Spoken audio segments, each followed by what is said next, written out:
Na-miss na nga nila ang presence ni Ate Ellie sa Siargao. Kasama nito ang mother at father ni Jake na si Erap at Laarni nitong nakaraang Sabado.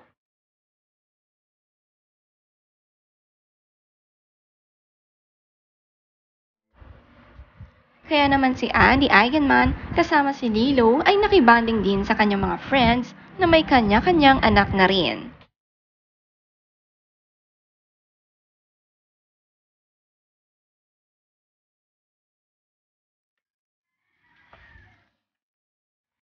Hi! Hi, Nak! You miss Papa? Huh? Busy nga si Philmar sa paglalakad ng papers at ito ay kauuwi lamang sa kanyang mag-iina. Makikita si Lilo na super excited makita ang kanyang ama.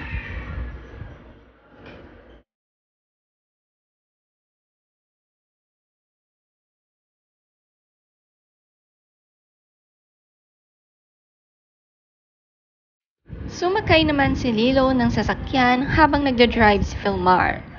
Gustong-gustong umupo sa driver's seat at kalong ni Papa Philmar. Kumakaway pa si Baby Lilo sa mga taong naghahay sa kanya.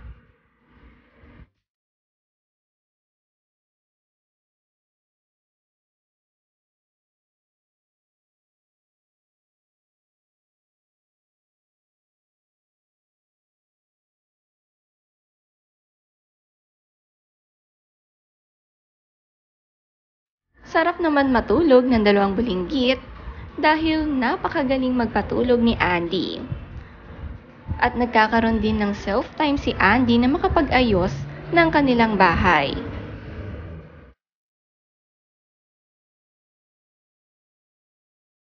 Si Yogi naman ay nilinaw ni Andy na hindi siya anak ni Philmar.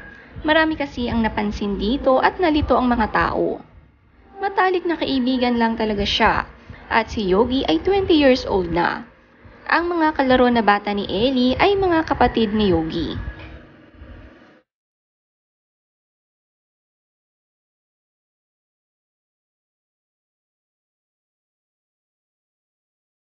Si Ellie naman habang kasama ang dad niya ay nagpa-check up ito sa ENT. Ang meaning ng ENT ay to check the eyes, nose, and throat. To make sure she is well all the time. Napaka-caring talaga ni Daddy Jake.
Ang mga bata naman dito sa Siargao ay laro ng laro. Hindi lamang ito simpleng laro, ngunit ito ay paghahanda sa kanila sa mga bata na gustong matuto ng surfing in the future. Maraming talento talaga ang taga Siargao at talagang halos lahat dito ay tinuturuan ng libre.